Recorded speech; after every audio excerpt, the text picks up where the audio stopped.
Hello बच्चा लोग, कैसे है? सब बढ़िया। अरे पिछले वाले वीडियो में यार मैंने तुमको कुछ बताया था। क्या बताया था? मैंने तुमको एक ग्राफ को समझाया था, उसमें अलग अलग पॉइंट दे देते थे। 2 दिया था, 6 दिया था और 10 दिया था। ठीक है, उसमें आपको dy/dx फाइंड करना था। ये क्वेश्चन था, एग्जाम्पल था 2.6 शायद था।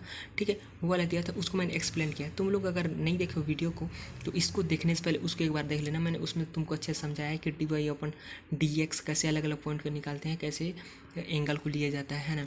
2 एंगल बनते हैं, उसमें एक क्लॉकवाइज रहता है कि एंटी क्लॉकवाइज रहता है, तो कौन सा एंगल को लेना रहता है, ये सब चीज़ के बारे में मैंने तुमको बताया था। और मैंने पॉइंट 10 पर तुमको निकाल के भी बताया था कि कैसे हम पॉइंट 10 पर जो है उसका जो dy/dx था उसको निकाले थे सबसे अंतिम। ठीक है, वहाँ 3 पॉइंट थे, वैसे 2, 6 और 10। तो 10 पर कैसे निकाले, 6 पर कैसे निकाले, 2 पर कैसे निकालते, ये सब चीज़ के बारे में बताऊँ।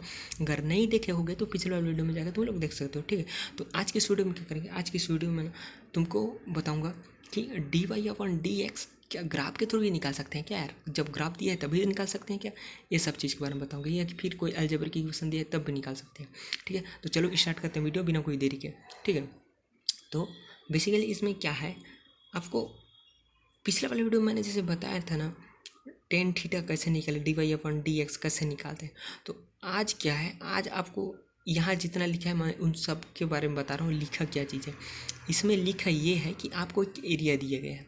ठीक है, एरिया दिया गया है ए, और इसमें कहा गया है कि एरिया का अगर हम लेंथ उसका बढ़ाते हैं तो क्या उसका एरिया भी बढ़ेगा या नहीं बढ़ेगा, उसको एक एग्जांपल के थ्रू यहाँ बताया गया है। ठीक है, if we given graph x and y, वही चीज़ मैं बता रहा था जो चीज़ यहाँ लिखाया है। ठीक, यहाँ यही दिया है कि यदि x और y के बीच अगर ग्राफ दिया है तभी आप जो है अब तक फाइंड कर चुके हो क्या, कि उसका dy/dx क्या होगा। लेकिन अगर x और y का आपको अगर कोई इक्वेशन दे दे तब उस केस में आप क्या करोगे, है ना। तो उसी चीज़ को यहाँ बताने के लिए एक एग्जांपल दिया है। एग्जांपल में क्या दिया है, आपको एक एरिया लिया गया है। एरिया जो है L² के बराबर है। L² के बराबर सब लोग जानते हो एरिया कैसे होता है, लंबाई इंटू चौड़ाई, है ना। लंबाई अगर L ले लिए, चौड़ाई भी L ले लिए तो L² होगा। ठीक है, सिंपल से यहाँ है, जैसे कि यहाँ A=L² दिया है। ठीक है, if we change L to L+Δ L, यदि हम जो L लेंथ है उसमें हम थोड़ा सा चेंज कर देते हैं यार। L था उसमें हम Δ L और बढ़ा दिए। Δ L मतलब एक छोटा सा एरिया, तो क्या इसका एरिया नहीं बढ़ेगा क्या? ऑब्वियस सी बात है भाई, एरिया तो बढ़ेगा ही बढ़ेगा, कम थोड़ी ना होगा, है ना। या तो फिर कांस्टेंट भी नहीं रहेगा, क्योंकि दोनों तरफ का L बढ़ेगा तो ऑब्वियस सी बात है एरिया तो बढ़ेगा, है ना। तो अगर हम L को बढ़ाते हैं L+Δ L तो एरिया भी तो बढ़ेगा। जो पहले A था वो A+Δ L होगा, तो वही चीज़ तो यहाँ हो रहा है ना। तो यही चीज़ यहाँ दिए है, ए टू A+Δ L होगा। ठीक है, जैसे कि पहले यहाँ का एरिया था A, ठीक है, पहले L था और ये भी L था, लेकिन हमने Δ L बढ़ा दिया तो इधर भी Δ L बढ़ गया। जो एरिया A था उसका भी एरिया Δ A और बढ़ गया यहाँ, तो अब टोटल एरिया क्या हुआ, A+Δ A। ठीक, ये हुआ। ठीक है, अब यहाँ कुछ इक्वेशंस दिए हैं, जैसे कि यहाँ दिया है A+Δ A equal to L+Δ L का स्क्वायर। अब क्यों यहाँ Δ L का स्क्वायर, तुमको समझ आया? L+Δ L का स्क्वायर नहीं आ रहा समझ, तो यहाँ देख लो, यहाँ क्या दिया है, A=L² दिया है। ठीक है, तो एरिया को अगर तुम A+Δ A कर रहे हो तो उसका जो L वाला कोएफिशिएंट रहेगा, ठीक है, कोएफिशिएंट बोल रहा हूँ, उसका जो लेंथ रहेगा वो वाला क्या होगा, वो भी L+Δ L वो भी होगा, है ना। तो वही चीज़ तो है, ये L+Δ L बढ़ा हुआ लेंथ है उसका स्क्वायर। ठीक, तो ये क्या होगा, बढ़ा हुआ एरिया। ठीक है, तो अब इसको आप नॉर्मल इक्वेशन से रहते हो वैसे सोल्व करके आप इसको सोल्व कर लो। तो इसमें क्या होगा, L² हो गया, क्योंकि A+B का whole square equal to A का स्क्वायर प्लस B का स्क्वायर प्लस 2AB, वही चीज़ तो यहाँ दी है। L का स्क्वायर प्लस Δ L का स्क्वायर प्लस 2L, यानी कि ये प्लस इंटू Δ L, यानी कि ये। ठीक, तो ये हो गया आपका। उसके बाद यहाँ बचा Δ A equal to 2L Δ L प्लस L²। अब यहाँ थोड़ा सोचने वाली बात, बहुत लोग को समझ नहीं आएगा भाई, इधर A है इधर L है, L बचा तो गया कहाँ, ये सब चीज़, इसको भी तो होना चाहिए था। बहुत लोग ये क्वेश्चन करेंगे, ठीक है, मैं समझ रहा हूँ तुम्हारी बात, लेकिन अब यहाँ L² क्या है तुम ये भी तो देखो। L² क्या है, यहाँ एरिया ही तो है यार, इधर L² जो था एरिया ही था और इधर भी एरिया ही है। तो L² को जब तुम इधर ट्रांसफर करोगे तो -A हो जाएगा, है ना। L² को तुम ए भी लिख सकते हो क्योंकि, ठीक है, तो A प्लस -A हो गया तो आपस में कट के 0 हो गया, है ना। तो इधर क्या बचा, Δ A बचा, इधर क्या बचा फिर 2l into delta L plus delta L का स्क्वायर, यही चीज़ तो बचा इधर, ठीक है। अब डेल्टा ए अपन तुमको डेल्टा एल नज़र आ रहा होगा यहाँ, ठीक है।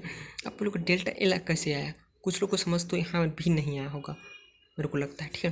तो यहाँ कोई बड़ी बात नहीं है। यहाँ बेसिकली हुआ क्या है, ये जो डेल्टा एल था ना और यहाँ से भी डेल्टा एल था, उसको डेल्टा एल को कॉमन निकाल दे तो ये इनके मल्टीप्लाई में आ गया, एल प्लस डेल्टा एल के मल्टीप्लाई में आ गया, ठीक है। तो तुमने इसको जब इधर ट्रांसफ़र किया है ना, इधर ट्रांसफ़र जब किया तो डेल्टा ए के अपॉन में आ गया डेल्टा एल, ठीक है। इधर मल्टीप्लाई में था, इधर आके अपॉन में आ गया, तो ठीक है। तो इस तरह से A plus delta L equal to क्या आया, 2l प्लस डेल्टा एल आया, ठीक है। ये इसका हो गया।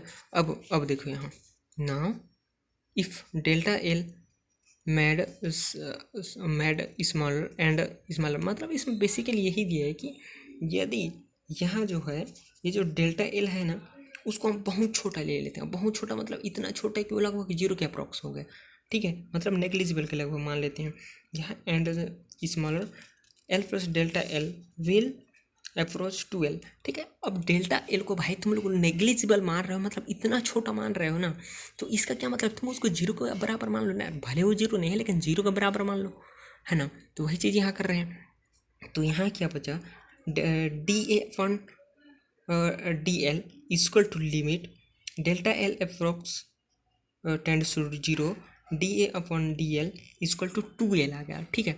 अब तुमने यहाँ limit delta L tends to 0, इसका क्या मतलब है कि आप जो है डेल्टा एल को 0 के बराबर मान रहे हैं। 0 के बराबर मान रहे हैं मतलब लगभग 0 है, लेकिन एग्जैक्ट 0 नहीं है, लेकिन 0 के बराबर है। अब उतना छोटा क्वांटिटी 2l तो उसका कंपैरिजन बहुत बड़ा हो जाएगा, उतना छोटे क्वांटिटी को लिखने का कोई मतलब भी नहीं है ना। तो वही चीज़ हमने किया कि उसको लगभग 0 के बराबर मान लिया, तो उसको नेग्लिजिबल मान के हटा दिया, ठीक। तो यहाँ delta A upon delta L equal to क्या है, 2l के बराबर आ गया, ठीक है।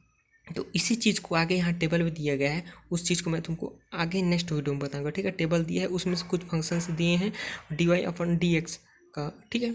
कुछ फंक्शंस के फॉर्मूले दिए हैं dy अपॉन dx का, तो उस चीज़ को भी दिया गया वहाँ। तो dy upon dx is called differential coefficient, ठीक है।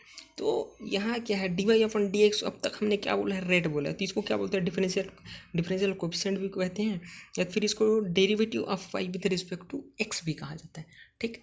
तुम लोग यहाँ तक समझ आया, यहाँ कुछ वो तो नहीं लगा। dy अपॉन dx, अब तक मैंने तुमको क्या बताया था कि कोई कर्व है उसका रेट है ना, तो उसको बेसिकली क्या बोलते हैं, मैथ्स के टर्म में। अब हर जगह तो तुम ये नहीं बोल सकती ये मतलब रेट ही है ना, change of rate of change, यही हर जगह थोड़ी ना है वो रेट ऑफ चेंज होगा। तो इसको हम मैथमेटिक्स में एक नाम देते हैं, फिर फिजिक्स में भी इसका यूज़ किया जाता है, डेरिवेटिव ऑफ दैट फंक्शन, ठीक है। डेरिवेटिव